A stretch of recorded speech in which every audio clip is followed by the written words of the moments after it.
शिवमा पुराणकथेमध्ये भेटले होते 40 गावला, ते सर्व आता माझ्या घरी आले. या बिचाऱ्याची एवढी मजा घेतली जाते ना आमच्या ग्रुपमध्ये, याला लगेच राग येऊन जातो. त्याने तर पुसलं जात नाही. आपण ना भूषणचे कपडे काढलो खरकाड भूषण. चला आता मस्त डबे काढलेले इथे. असं वाटतंय आपला प्लॅन काही होता, काहीच झालं वेगळं. कधी प्लॅनच्या हिशोबाने नाही चालायचं. यांना तर म्हणून घेतलं की म्हटलं तुम्ही नको जा आता, कारण की आम्ही आता आलेलो आहे गांधी तीर्थला. तुम्ही मला कमेंटमध्ये जाऊन सांगा की कोण कोण इथे आलेलं आहे गांधी तीर्थला म्हणून. असं वाटतंय हायकोर्ट येते समोर आपण. हा हायकोर्ट मधला रस्ता, इथे आपला तिरंगा झेंडा आहे. जय श्रीराम मित्रांनो, कसे तुम्ही सर्व? होप सो तुम्ही सर्व छान असतील. Welcome to our new blog. तर गाईस आज माहिती का तुम्हाला माझ्या घरी कोण कोण आलेलं आहे? चला मी सांगतो. जे मला आहे ना शिवमा पुराणकथेमध्ये भेटले होते 40 गावला, जे सर्व आमचा एक ग्रुप बनला होता, ते सर्व आता माझ्या घरी आलेले. आणि आमचा प्लॅन आहे आज म्हणजे बाहेरगावी नाही, जळगावमध्येच आर्यन इको रिसॉर्ट आहे ना, तिथे जायचं. आता तुम्हाला दाखवतो. इथे आहे कुलदीप दादा, ज्यांना मी 40 गावला गेला होता भेटायला. तिथे भूषण, स्वप्नील आणि अल्केश, हे ना आम्ही टोटल सगळेजण आहे ना 40 गावच्या कथेमध्ये भेटलेले. याच्या आधी आम्ही कोणालाच निवडत होतो ते एवढे जवळ राहून. तर आज ना आम्ही ह्यासाठी भेटलेले कारण की आम्हाला सिहोरला पण जायचं आहे. तर बस त्याची प्लॅनिंग करायला काल रात्री ग्रुपवर डिस्कशन झालं आणि सगळ्यांनी सांगितलं हो आम्ही येत आहे. मग आता कुठे जायचं आपल्याला? हां, आर्यन पार्क, आर्यन इको रिसॉर्टला, जे की माझं आहे. ते माहिती नाही का तुम्हाला? हां, तर काही जात आहे. पण म्हटलं असं खाली हात जायला चांगलं वाटणार नाही, तर आम्ही तिथे नाही का पिकनिकच्या हिशोबाने चाललेले. मस्त आता वरणबट्टी आणि वांग्याची भाजी आहे, तर डब्यामध्ये पॅक करून घेऊन जाऊ. या बिचाऱ्याची एवढी मजा घेतली जाते ना आमच्या ग्रुपमध्ये, याला लगेच राग येऊन जातो. काय म्हटला तो? I am Bhushan. हा, म्हणूनच असं आहे. बिचारा एवढा रडून देतो, डायरेक्ट फोन कट करून देतो. व्हिडिओ कॉलवर जर त्याची मजा घेतली ना, परत व्हिडिओ कॉल रिसिव्हच नाही करत तो. एवढा राग येतो त्याला. रडू नको रे बाळा, रडू नको. तुला गोव्याला घेऊन जाईल मी.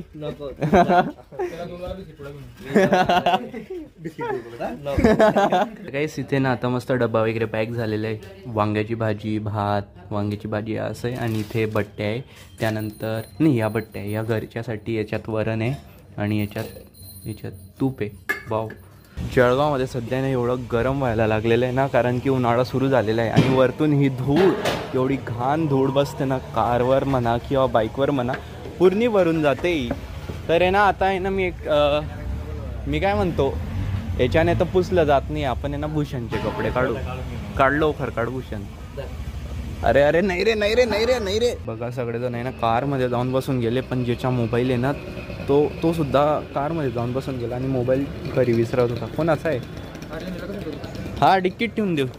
हा मोबाईल कोणाचा आहे? मग विसरत होता घरी.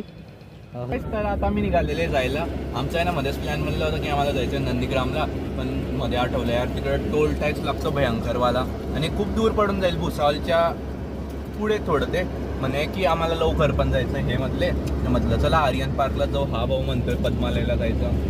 पद्मालयला 20 मध्ये जाऊन आला होता, तर आता इच्छा नाही मला पद्मालयला परत जायची. आणि मग भुसावळला म्हणजे थोडं गोदावरी कॉलेजपर्यंत गेले होते, मग तिकडून चिप्स वगैरे घेतले. मग परत आता आर्यन पार्कला चाललेले आम्ही. चालेल ना आर्यन पार्क? डन ना स्वप्नील? डन ना? तो एकदम माफिया दिसतो, एकदम दाढी वगैरे. हा डॉन. आणि हा यांचा पंटर भूषण. मी ड्रायव्हर. आणि हा तू कोण आहे? कोणीतरी बसलेला आहे. लिफ्ट दिलेली आम्ही याला. Let's go. आता यांना टायर मध्ये हवा भरत आहे. आमची पण हवा थोडी फुल झाली होती टायरची.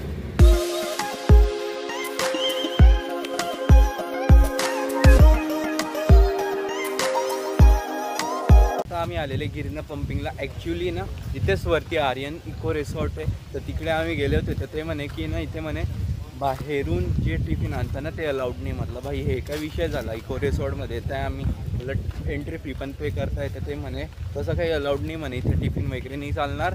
तर आता आम्ही गिरणा पंपिंगला आलेले. आम्ही मस्त डबा वगैरे आणला होता. आणि ही जागा बघा, गिरणं पंपिंगला आहे ना, आम्ही इथे महादेवाचं एक मंदिर आहे, म्हटलं इथेच बसूया. इथेच सुंदर जागा, एकदम छान थंडी हवा चालू आहे. हा, दर्शन करू ना मग आधी. ही गिरणा नदी मस्त इथे, माझ्या गावावर नाही ते वरखेडे. चला आता मस्त डबे काढलेले इथे. दादा तुमच्या हाताला काहीतरी लागलं, कलर लागला. कलर त्याच्यात आहे मिरची आणि बट्टी. कसं वाटतंय आपला प्लॅन काही होता, काहीच झालं वेगळं. कधी प्लॅनच्या हिशोबाने नाही चालायचं, कधी सक्सेसफुल प्लॅन होत नाही, कधीच होत नाही सक्सेसफुल. ऐन टाइमवर निघा, जे सापडेल तिथे जा. बरोबर. महादेवांकडे आले बरोबर आपण बघितलं का. मग तुला काय वाटलं. फोडी फोडी आमच्या इथे फोडी फोडी नसता. मित्रांनो आमचं आता जेवण झालेलं आहे, आम्ही आता इथे बसलेलो बाहेर मस्त मंदिराच्या परिसरामध्ये. बॅक साईडला नदी आहे.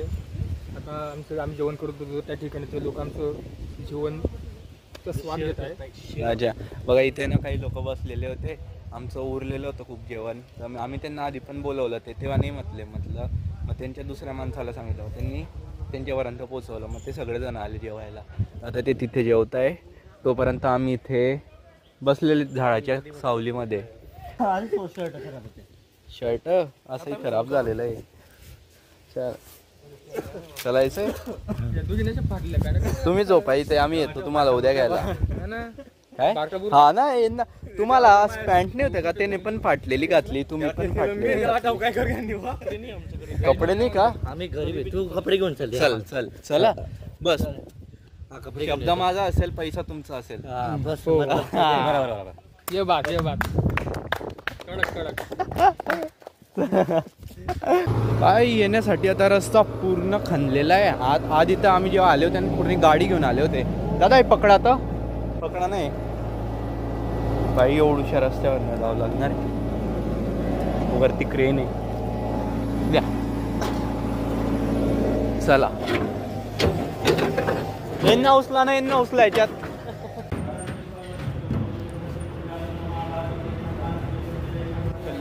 आम्ही ना आता यांना आहे ना आमच्या म्हणजे आपल्या जळगावचं ओंकारेश्वर मंदिर दाखवायला आले होते. मस्त म्हटलं 5 पण वाजलेले आणि ओंकारेश्वर मंदिर उघडून पण गेलं असेल. अशी 5 वाजेपर्यंत कोणतंच मंदिर उघडत नाही. मंदिरात आले, दर्शन वगैरे झालेलं आहे. आता प्रसाद. मग आता कुठे जायचं आहे. घरी जाऊन प्लॅन करू जायचं. याचा असा प्लॅन आहे की यांना तिघांना थांबवायचं, यांना जाऊ द्यायचं नाही. पण यांचं तिघांचं आता असं चालू आहे की आम्हाला जायचं आहे परत. मी जाऊ त्यांना पण नाही जाणार, जायचंय. याची काय बायको नाही घरी. तर काहीच ओंकारेश्वर मंदिरातून येऊन आहे ना आम्ही यांना आता म्हणून घेतलं की म्हटलं तुम्ही नको जा आता, कारण की आम्ही आता आलेलं आहे गांधी तीर्थला. तर कसं वाटतं, पहिले आले का तुम्ही इथे. नाही का, मी पहिले एकदा आलेला होता फॅमिलीसोबत. अच्छा, एक जण जा फक्त तिकीट काढायला. जा, कोण जाते. जा दादा, तिकडे समोर जा. ते बघा ते पिवळं काउंटर आहे ना इथे, तिथे जा. याचं तोंड फुगलेलं आहे, याला फुग्गा आलेला आहे. फुग्गा आळून गेलेला आहे राजा बाळा. याला घरी जायचं होतं ऍक्च्युअली. आमची काही वहिनी वाट नाही बघत घरी. हा ना बायको आहे ना पोर आहे तुला. मम्मी पप्पांना सांगून दे, एक रात्र उशीर होईल, सकाळी 7 वाजता घरात मी. चाललाय का. बरं, बाय बाय. बघ इकडून 5 जायचा रस्ता आहे. हा इकडे जळगाव आहे, इकडे नांदेड आहे. विचारा. तर गाईस तुम्ही मला कमेंटमध्ये जाऊन सांगा की कोण कोण इथे आलेलं आहे गांधी तीर्थला म्हणून. कारण की मध्ये जेव्हा जाताना भाई मधला जो व्ह्यू आहे ना, आजूबाजूला सर्व ग्रीनरी आहे आणि वेगवेगळ्या प्रकारचे झाड आहे. मी जेव्हा लहानपणी आला होता ना तेव्हा ते बघितलेलं होतं, एकदम भारी वाटतं. तर म्हटलं आता याचा हाच प्लॅन होता की आपण इथे येऊ, पण म्हटलं इथे येऊन ती गप्पा गोष्टी झाली असती. म्हटलं आता येऊन गेले हे थांबताच. हो तो चाललाय रे खरंच. जाऊ दे की मी त्याला तो पाहतोय, घडी पाहतोय तो मागे. असं वाटतं की आपण बोलू त्याला, असं वाटतं त्याला बोलू, फोन करून लगेच माझ्या पुढे. गाईस इथे माझ्याकडे आहे गांधी तीर्थचे टोटल 5 तिकीट.